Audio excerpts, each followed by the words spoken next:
तो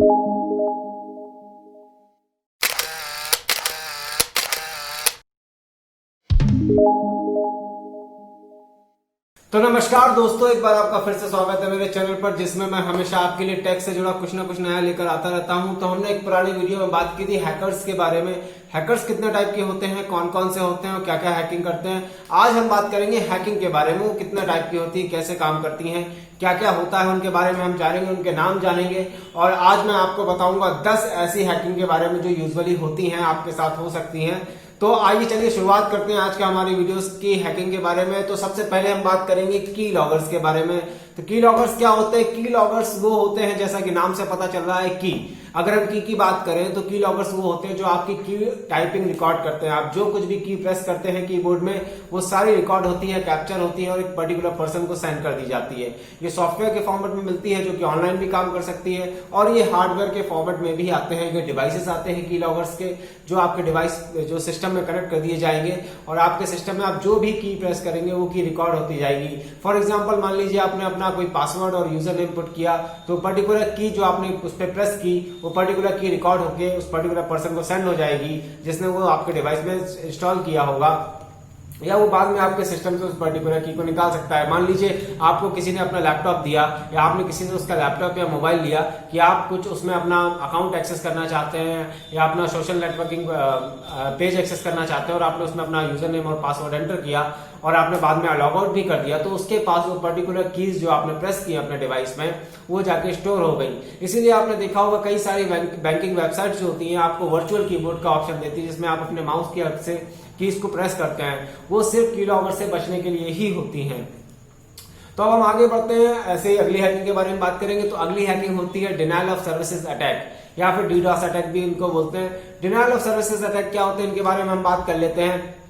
ये क्या करते हैं, ये पर्टिकुलर वेबसाइट पर या किसी सर्वर पर ट्रैफिक क्रिएट कर देते हैं। इतना ज्यादा ट्रैफिक क्रिएट कर देते हैं कि पर्टिकुलर वेबसाइट या सर्वर क्रैश हो जाता है। लाइक आपकी कोई पेज है, बैंकिंग साइट है, अगर उनको हैक करना है और डीडोस अटैक उसमें भेज दिया जाए, तो एक पर्टिकुलर वायरस भेज दिया जाएगा जो बहुत सारी रिक्वेस्ट एक बार में उनको देगा, और उनका जो सिक्योरिटी सिस्टम है उतनी सारे डाटा को एनालाइज नहीं कर पाएगा और क्रैश हो जाएगा। और हो सकता है उससे जो पर्टिकुलर पर्सन है उसको उस वेबसाइट का एक्सेस मिल जाए, क्योंकि उसका सिक्योरिटी जो फायरवॉल है वो ब्रीच हो चुकी होती है।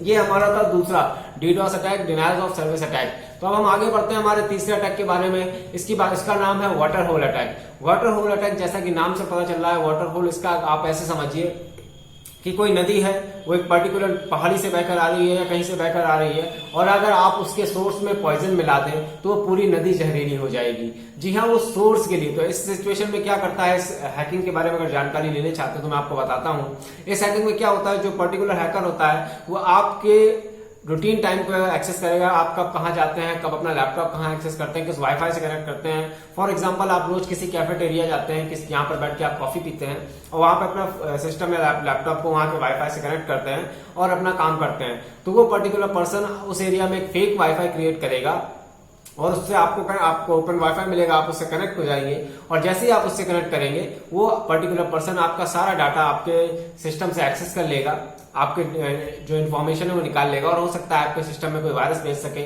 या कुछ मैनिपुलेशन भी कर सके। तो इसको बोलते हैं हम लोग वाटर होल अटैक, जिसमें वो पर्टिकुलर हैकर सिर्फ सोर्स को पकड़ता है। तो अब आगे बढ़ते हैं तीसरे हैकिंग के बारे में। जो तीसरी हैकिंग होती है वो होती है फेक वेब। तो फेक वेब क्या होता है, ये यूजुअली लोग फन के लिए करते हैं, या फिर इसका एक बुरा नतीजा ये भी हो सकता है कि यूजुअली लोग इसका इस्तेमाल करते हैं आपसे पर्सनल डाटा या फिर किसी चीज को मॉनिटर करने के लिए। लाइक ये भी कुछ पुराने की तरह, वाटर होल अटैक की तरह, एक फेक वेब एड्रेस आपको दे देंगे या कोई नेटवर्क दे देंगे, ओपन नेटवर्क, जिससे आप कनेक्ट करेंगे, और जैसे ही आप कनेक्ट करेंगे वो पर्सन सारी एक्टिविटी मॉनिटर करने लगेगा आपकी। आपके फोन में क्या हो रहा है, आपके सिस्टम में आप जो कुछ भी एक्सेस कर रहे हैं, जो भी चीज खोल रहे हैं, वो सारी एक्सेस कर सकेगा वो आपके सिस्टम से। तो ये था हमारा फेक वेब अटैक। तो अब बात करते हैं हम ईव्सड्रॉपिंग। ईव्सड्रॉपिंग क्या होता है, इसको पैसिव अटैक भी बोलते हैं। पैसिव अटैक क्या होता है, ईव्सड्रॉपिंग की अगर हम बात करते हैं तो ईव्सड्रॉपिंग में बेसिकली इसको पैसिव अटैक इसलिए बोलते हैं, इसमें सिस्टम को हार्म करने का कोई वो मोटो नहीं होता है। ये सिर्फ एक तरह से, जैसे हमने पुराने वाले में बताया, सिर्फ मॉनिटरिंग करने के लिए होता है। किसी सॉफ्टवेयर के थ्रू आपके सिस्टम को एक्सेस कर लिया जाएगा और आपकी इंफॉर्मेशन को एक्सेस कर लिया जाएगा और आपको पता भी नहीं चलेगा, आप आइडेंटिफाई नहीं कर पाएंगे। तो ये हमारा था ईव्सड्रॉपिंग। तो अब जब अगली हैकिंग की बात करते हैं तो इसको हम बोलते हैं फिशिंग। फिशिंग जैसे कि टर्म समझ रहे हैं आप, टर्म का कुछ फिशिंग से मिलता जुलता है, जैसे मछली पकड़ने के लिए होता है, चारा हम डालते हैं, ऐसी फिशिंग में क्या करते हैं, हम पूरा का पूरा एक फेक पेज क्रिएट कर देते हैं। लाइक आपको फेसबुक एक्सेस करने की आदत है, आप किसी साइबर कैफे में गए, आपने वहां पर फेसबुक को ओपन किया तो आपका एक पेज खुलता है। तो वैसे ही जो हैकर होगा वो आपको एक लिंक भेजेगा, आप उस लिंक पर जैसे ही क्लिक करेंगे आपके सामने एक पूरा फेसबुक का पेज खुल के आ जाएगा। आप उसमें अपना यूजर नेम फिल करेंगे, देन पासवर्ड क्लिक करेंगे, देन गो करेंगे, और जैसे ही आप गो करेंगे तो वो पेज क्रैश हो जाएगा, कुछ भी लिख के आ जाएगा, the page can not be opened और एरर 404 एनीथिंग, कुछ भी लिख के आ जाएगा। आपको लगेगा ये पेज खराब है, आप उसको क्लोज कर देंगे। लेकिन आपको ये नहीं पता होता है कि उस फेक पेज से आपने जो डाटा एंटर किया है वो पर्टिकुलर पर्सन के पास पहुंच चुका है। ये होता है आपका फिशिंग अटैक। इसमें एक पूरा का पूरा किसी बैंकिंग का पेज मैं आपको भेज दूंगा, आपने उस पेज को क्लिक किया, जैसे मान लीजिए मैंने आपको कोई ऑफर दिया कि आईफोन आपको सिर्फ 5,000 रुपए में मिल रहा है, और मैंने आपको लिंक खोला, आपने जैसे उस लिंक को खोला वहां पर एक पेमेंट का ऑप्शन आया 5,000 रुपए का, आपने अपनी पूरी इन्फॉर्मेशन, कार्ड इन्फॉर्मेशन सब कुछ एंटर कर दिया, और जैसे ही आपने एंटर किया वो पेज क्रैश हो गया। आपको लगा चलो फेक लिंक था, कोई पेमेंट तो नहीं गया मेरे अकाउंट से, लेकिन आपका सारा इन्फॉर्मेशन, लाइक आपने कार्ड नंबर एंटर किया, सीवीवी कोड एंटर किया, और कई बार आपने हो सकता है कार्ड का पिन भी एंटर कर दिया हो, तो वो सारी इन्फॉर्मेशन पर्टिकुलर पर्सन के पास पहुंच गई। अब वो इस इन्फॉर्मेशन का मिसयूज भी कर सकता है। तो this is called phishing attack. उसके बाद अब बात करते हैं अगले काफी फेमस और काफी नोन, और हो सकता है जितने लोग यूज कर रहे हैं कंप्यूटर सिस्टम्स वगैरह को शायद इसके बारे में जानते हो, जिसको बोलते हैं वायरस और ट्रोजन अटैक। वायरस और ट्रोजन अटैक कैसा होता है कि ये आपके सिस्टम में आ जाएगा और खुद को डिवाइड मल्टीप्लाई करना शुरू कर देगा। लाइक हमने आपके सिस्टम में एक वायरस भेज दिया, वो क्या करेगा, आपके सिस्टम में बहुत सारी फाइलें बना देगा। आप जब सिस्टम खोलेंगे आपको कुछ भी नहीं दिखाई देगा, लेकिन आपकी हार्ड ड्राइव आपको फुल दिखाई देगी। तो इस तरह के फेक वायरस बना देगा और आपका सिस्टम फाइनली क्रैश कर जाएगा। तो बेसिकली यूज होता है किसी भी सिस्टम को हार्म करने के लिए, किसी की सिक्योरिटी खराब करने के लिए। फॉर एग्जांपल आपका एक सर्वर का कंप्यूटर है जिससे आप पूरे किसी बैंक या किसी कंपनी का सर्वर कंट्रोल कर रहे हैं, और उसमें आपके ट्रोजन आ जाता है तो उस पूरे सर्वर को क्रैश कर देगा, उसमें इतनी ज्यादा फाइलें क्रिएट कर देगा आपके पर्टिकुलर सिस्टम में। तो ये होते हैं वायरस और ट्रोजन अटैक्स। तो आप उसमें कोई भी फाइल खोलेंगे वो करप्ट दिखाई देगा, या कोई भी सिस्टम से पेन ड्राइव या कोई भी दूसरा डिवाइस कनेक्ट होगा तो हो सकता है वो भी करप्ट हो जाए।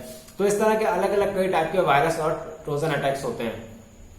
तो अब हम बात करते हैं अगले टॉपिक की। तो अगले टॉपिक का नाम है क्लिक जैकिंग। क्लिक जैकिंग का एक दूसरा नाम भी है यूआई रीड्रेस। यूआई रीड्रेस, इस क्लिक जैकिंग में क्या होता है, जैसा इसका नाम आप सुन पा रहे हैं क्लिक जैकिंग, तो ये क्या करेगा, एक पर्सन पर्टिकुलर आपकी वेबसाइट या सिस्टम को हैक करके जहां पर आपको क्लिक करना होता है उसके ऊपर एक दूसरा क्लिक के लिए पर्टिकुलर बटन की तरह कुछ और बना देगा, वो आपको दिखाई नहीं देगा। आप जैसे मान लीजिए आपने डिटेल्स एंटर की, फिर से हम फेसबुक का एग्जांपल लेते हैं, आपने अपनी डिटेल्स एंटर की और आपने लॉगिन पर क्लिक किया, तो उस क्लिक पर वो पर्टिकुलर पर्सन एक और क्लिक को बटन को वहां पर लगा सुपर इम्पोज कर देगा, जो कि आपको दिखाई नहीं देगा।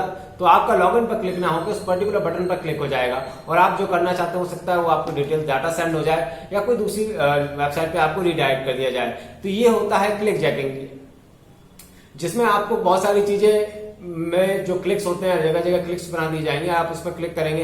इसका आप छोटा सा एग्जांपल देख लेते हैं। जब आप पायरेटेड मूवी डाउनलोड करने की कोशिश करते हैं तो वहां पर 10 तरह के बटन आते हैं, डाउनलोड डाउनलोड डाउनलोड डाउनलोड। तो कई बार एक बटन होता है वहां पर वेरीफाई पे जब आप क्लिक करते हो तो वेरीफाई पे क्लिक ना होकर किसी और वेबसाइट पर, वो किसी एडवर्टाइजमेंट वेबसाइट पर या किसी सेल्स की वेबसाइट पर वो आपको वहां से रिडायरेक्ट कर देता है। तो किसी बटन को दूसरे बटन को लगा देते हैं जिस पर आप क्लिक करके कहीं और पहुंच जाते हैं। ये होती है आपकी क्लिक जैकिंग। तो अब बात करते हैं एक और इसके बारे में, हैकिंग के बारे में, कि काफी कमाल की हैकिंग और ये काफी इंपॉर्टेंट है, इसमें आपको ध्यान रखना चाहिए, ये काफी आपके लिए इंपॉर्टेंट है, तो इसको पूरा ध्यान से सुने। तो इसको बोलते हैं कुकी थेफ्ट। कुकीज क्या होती है, कुकीज आपके सिस्टम का डाटा होती है, जो ऑनलाइन आप डाटा यूज करते हैं। लाइक आप किसी ब्राउजर को खोलते हैं, ब्राउजर कुकीज क्रिएट करता है, उसमें आप क्या करते हैं, आप अपना मान लीजिए कोई भी आपका ब्राउजर हिस्ट्री है या कोई दूसरी चीज है, लाइक ब्राउजर हिस्ट्री, आपके पासवर्ड आपने सेव कर रखे हैं सारे के सारे। यूजुअली लोग करते हैं पर्सनल लैपटॉप वगैरह में, बार बार पासवर्ड याद रखना इजी नहीं होता है, मैं भी यूज करता हूँ, सेव कर देता हूँ। तो आपको क्रोम ऑप्शन देता है टू सेव योर पासवर्ड का, तो जब भी आप उस वेबसाइट पे जाएंगे तो आपको डायरेक्टली पासवर्ड वहां से मिल जाएगा। इस सिचुएशन में क्या होता है, आपकी कुकीज में सारा डाटा सेव होता है। अगर आपकी कोई कुकी चुरा लेता है आपके सिस्टम को एक्सेस करके, तो उसके पास आपके सारे पासवर्ड मिल जाएंगे, आपकी सारी ब्राउजिंग हिस्ट्री मिल जाएगी। तो कुकी काफी इंपॉर्टेंट होती है। लोग एडवाइस देते हैं कुकीज को क्लियर करते रहना चाहिए टाइम टू टाइम, इसीलिए एडवाइस देते हैं किसी को अपना सिस्टम एक्सेस ना करने दे। ये रीजन कुछ इसीलिए है, अनवांटेड नेटवर्क से कनेक्ट ना हो। इसका रीजन ये कुकी थेफ्ट। कुकी काफी इंपॉर्टेंट चीज होती है। अगर आपकी किसी ने पकड़ कुकी को एक्सेस कर लिया तो आपके ब्राउजर की सारी इंफॉर्मेशन उस पर्टिकुलर पर्सन के पास पहुंच जाएगी। अब बात करते हैं बेट एंड स्विच। ये आज का हमारा आखिरी टॉपिक होने वाला है, हैकिंग का बेट एंड स्विच। जैसा कि नाम से समझ में आ रहा है, बेट यानी कि चारा डालना। डाटा डालने इसमें क्या होता है, इसमें एक पर्टिकुलर पर्सन आपको एक प्रोग्राम भेजेगा कि आप इस प्रोग्राम को इंस्टॉल कीजिए, और आप जब उस प्रोग्राम को इंस्टॉल करेंगे तो उस पर्टिकुलर पर्सन को आपके सिस्टम का या आपके फोन का या लैपटॉप या डेस्कटॉप का पूरा एक्सेस मिल जाएगा। इसका बहुत छोटा सा एग्जांपल है आजकल की एंड्रॉइड एप्स। आप देखते हैं, आप सर्च करेंगे गूगल पे how to earn 10 rupees Paytm cash, बहुत सारी आपको एप्स मिल जाएंगी, फेक एप्स। तो जैसे ही आप उन एप्स को इंस्टॉल करेंगे वो परमिशन मांगेंगे, वो आप 10 रुपए के लालच में आप उनको सारी परमिशन दे देंगे, आप पढ़ेंगे भी नहीं क्या परमिशन मांगी उन्होंने, आपने परमिशन उनको दे दी। अब उनके पास हो सकता है वो आपको 10 रुपए भी दे दे पेटीएम पे इंस्टॉल करने के बाद। तो समझ लीजिए आपके 10 रुपए में आपके पूरे सिस्टम की एक्सेस आपने उनको दे दी, और आपके पूरे सिस्टम को वो एक्सेस कर सकते हैं कहीं से भी बैठकर। तो आपने खुद ही परमिशन दी है, आपने उनके 10 रुपए के लालच में आकर उन्होंने आपको बेट किया 10 रुपए से, और आपने सारी परमिशन दे दी। और कई बार ऐसी सिचुएशन में होता है आपको परमिशन भी नहीं देनी होती, आपने सिर्फ उस पर्टिकुलर प्रोग्राम को इंस्टॉल किया अपने सिस्टम में, और जैसे ही आपने इंस्टॉल किया आपने उसको यूज करना शुरू किया और उन्होंने आपका सारा डाटा एक्सेस कर लिया। तो सिर्फ 10 रुपए के लालच में आपने कई सारा डाटा उनको दे दिया।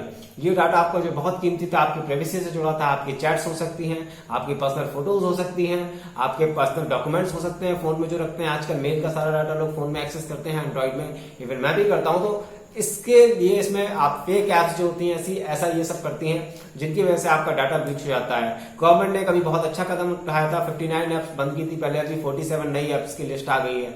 ये सिर्फ आपको इसी तरह की चीजों से बचाने के लिए था कि जैसे ही आप अपना कोई ऐप इंस्टॉल करते हैं, आप उनको परमिशन दे देते हैं डाटा एक्सेस की, वो आपका सारा डाटा पर एक्सेस कर लेते हैं। आपको कुछ हो सकता है गेम्स की ऐप मिल जाए, आपको कोई दूसरा आप कोई एंटरटेनमेंट करेंगे वो ऐप अनइंस्टॉल कर देंगे, तब तक आपका सारा डाटा, आपके सारे जीमेल, आपके सारे पासवर्ड, आपके सारे पर्सनल इंफॉर्मेशन उन तक पहुंच चुकी होती है।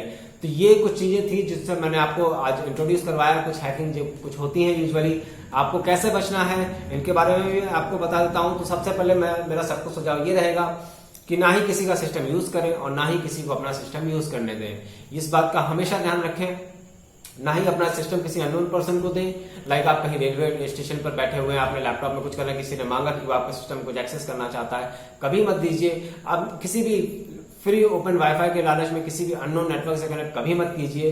ये मेरे पर्सनल सुझाव हैं आप लोगों के लिए, जो आपके लिए काफी मददगार साबित हो सकते हैं। किसी अननोन सिस्टम पर कभी भी कोई भी मनी का ट्रांजेक्शन मत कीजिए, कोई ऑनलाइन पेमेंट मत कीजिए, परचेज मत कीजिए, पेटीएम, जीपे या अदर कोई चीज है उसका इस्तेमाल किसी भी अननोन सिस्टम पर मत कीजिए, किसी भी अननोन वाईफाई से कनेक्ट मत कीजिए, मैंने आपको बताया। उसके बाद कोई भी अनवांटेड एप्लीकेशन अपने सिस्टम में या अपने फोन में इंस्टॉल ना कीजिए। किसी भी छोटे मोटे 10, 20, 50 रुपए के लालच में बहुत से आपको मिल जाते हैं गेम्स के। आप लाइक आप कोई गेम खेल रहे हैं, आपको उसमें कोई दूसरा ऐड आ जाता है, आप बिना समझे सोचे आपको लगता है अट्रैक्टिंग, आप उसको इंस्टॉल कर लेते हैं। फिर आपके फोन में पॉपअप्स आना स्टार्ट हो जाते हैं, आपको लगता है कि मेरे फोन में क्या हो रहा है, फोन आपको रिस्टोर करना होता है। तो ये सब इसी वजह से होता है जो आप अननोन ऐप्स इंस्टॉल करते हैं। लाइक हम कोशिश करते हैं, हम कई बार लालच में आ जाते हैं, कुछ पेड एप्लीकेशन होती है उनके मॉडिफिकेशन वर्जन डाउनलोड कर लेते हैं। तो इन सब चीजों से बचिए। दूसरा, आजकल जो सबसे ज्यादा ट्रेंडिंग है वो है टेलीग्राम से मूवीज डाउनलोड करना। लोग टेलीग्राम से आपको मूवीज के लिंक मिल रहे हैं, आप उन पर जा रहे हैं, मेगा जो आपका वर्चुअल स्टोरेज डिवाइस है, मेगा का वर्चुअल स्टोरेज सर्वर है, उसके लिंक्स मिल रहे हैं आपको। लेकिन उस लिंक्स तक पहुंचने को आपको बहुत से प्रोसेस से गुजरना पड़ता है। उस बीच में बहुत से पॉपअप्स, बहुत सी फेक वेबसाइट फेस करनी पड़ती हैं, और वहां पर किसी अननोन जगह पर या अनवांटेड जगह पर आपसे गलती से क्लिक हो गया तो आप काफी नुकसान में जा सकते हैं। आज के समय में दुनिया डिजिटल है, लोग कहेंगे अगर इतना सब कुछ नहीं करेंगे तो फिर ऑनलाइन ट्रांजेक्शन कैसे करें। बिल्कुल आपकी आप ट्रस्टेड फोन, जैसे आपका पास फोन है तो ट्रस्टेड वेबसाइट या ट्रस्टेड नेटवर्क से ही करें। अननोन नेटवर्क पर किसी भी तरह का ट्रांजेक्शन ना करें। आप अपना फोन किसी और को ना दें, किसी अननोन पर्सन को। तो इन सब चीजों का ध्यान रखेंगे तो आप काफी सिक्योर रह सकते हैं। अपने पासवर्ड वगैरह का खास ध्यान रखें, कुकीज वगैरह का खास ध्यान रखें। किसी भी अननोन जगह पर अपना फोन कनेक्ट ना करें। ये मेरी सबसे ज्यादा पर्सनल एडवाइस है आपके लिए। लाइक हम लोग कई बार साइबर कैफे में जाते हैं, हम हमारा फोन कनेक्ट करते हैं, और जैसे ही हम हमारा फोन कनेक्ट करते हैं, लाइक हमें कोई फोटो प्रिंट करवानी है तो हम अपना फोन उसको देते हैं, भाई हमारे सिस्टम को कनेक्ट कर लो। हम उसको हमारा फोन दे देते हैं कि अपने सिस्टम से हमारा फोन कनेक्ट कर लीजिए और हमारी फोटो पर्टिकुलर फोल्डर में पड़ी है उससे निकाल लीजिए। ये हम बहुत बड़ी गलती करते हैं। आप उस फोटो को व्हाट्सएप कर सकते हैं। लाइक व्हाट्सएप में अगर आपको लग रहा है क्वालिटी रिड्यूस हो रही है तो आप उसको एज अ डॉक्यूमेंट व्हाट्सएप पर भेज सकते हैं, या फिर आप उसको ब्लूटूथ या फिर मेल भी कर सकते हैं। मेल में 25 MB तक की फाइल एक बार में ऐड कर सकते हैं। 25 MB में काफी बड़ी फोटो हो जाती है। लाइक 40 मेगापिक्सल कैमरा भी होगा तो 25 MB से ज्यादा की फोटो नहीं बनेगी। तो ये कुछ चीजों का खास ध्यान रखें। अगर आपने अपना फोन कनेक्ट किया, मान लीजिए उसने कोई हैकिंग नहीं भी की और आपको 1 सेकंड नहीं लगा नजर घुमाने में, उसने आपके व्हाट्सएप का मीडिया फोल्डर कॉपी कर लिया, छोटा सा एग्जांपल दे रहा हूं मैं आपको। आपने किसी को अपना सिस्टम दिया पर्टिकुलर फोटो निकालने के लिए, आपने उसको खोला, उस पर्सन ने आपका 1 सेकंड ध्यान लगवाया, उसने Ctrl+C क्लिक किया और सब कुछ क्लोज कर दिया। आपको पता भी नहीं चला कब Ctrl+C क्लिक किया, और उसने किसी फोल्डर में जाकर Ctrl+V करके पेस्ट करना शुरू कर दिया और उसको मिनिमाइज कर दिया। आपको पता भी नहीं चलेगा कब आपके सारा मीडिया फोल्डर व्हाट्सएप का उसके सिस्टम में चला गया। आपकी पर्सनल फोटोज आपकी किसी ने भेजी होंगी, आपने किसी को भेजी होंगी, कोई ऑडियो रिकॉर्डिंग्स हैं, कोई वीडियोज हैं, किसी भी तरह की चीजें हो सकती है। किसी ने पर्सनल फोटो को आपको बैंक की पासबुक भेजी या कोई पर्सनल इन्फॉर्मेशन भेजी, वो सारा डाटा वो एक बार में कॉपी कर लेगा। ये एक बहुत बड़ी प्रॉब्लम है, ये मैंने देखा है, मैं किसी का नाम नहीं लूंगा, मैंने देखा है लोगों के साथ ऐसी चीजें होती हुई। लोगों ने अपना फोन लेके गए साइबर कैफे में, किसी स्टूडियो में कि भाई हमारी पर्टिकुलर फोटो है या हमारा पर्टिकुलर फॉर्म हमने फिल किया है, PDF फाइल है, इसको प्रिंट कर दीजिए। उस पर्टिकुलर पर्सन ने वो डॉक्यूमेंट लिया, उसको सिस्टम को कनेक्ट किया और उसने पूरा मीडिया फोल्डर कॉपी कर लिया। और जब वो पर्सन जा गया तो उसने उसके पर्सनल फोटोज एक्सेस कर लिए, उसने बाकी की चीजें एक्सेस कर ली। तो ये मेरा आपके लिए बहुत ही पर्सनल एडवाइस है, इसका खास ध्यान रखें, अपना फोन किसी अननोन पर्सन को ना दें, क्योंकि आज के समय में इंसान हर चीज फोन से एक्सेस कर रहा है। बैंक से लेकर पर्सनल डॉक्यूमेंट रिजल्ट तक, कोई पर्सनल डॉक्यूमेंट है, पढ़ाई से लेकर के दूसरी सारी चीजें आपके फोन में सिक्योर हैं, और आपका फोन आपका एक पार्ट है जिसमें एक बहुत इंपॉर्टेंट डाटा आपका रखा हुआ है। तो इन चीजों का खास ध्यान रखें। तो दोस्तों आज के वीडियो में इतना ही रखूंगा, फिर मिलूंगा अगली वीडियो में किसी नए इंटरेस्टिंग टॉपिक के साथ। आपको मैं जरूर बताऊंगा ये सारी हैकिंग से कैसे बचना है, क्या क्या सिक्योरिटी स्टेप्स उठाने हैं, तो हम इसको बताएंगे अगले वीडियो में। पूरा वीडियो देखने के लिए आपका बहुत बहुत धन्यवाद। तब तक के लिए मुझे इजाजत दीजिए, फिर मिलेंगे अगले वीडियो में। जय हिंद, जय भारत।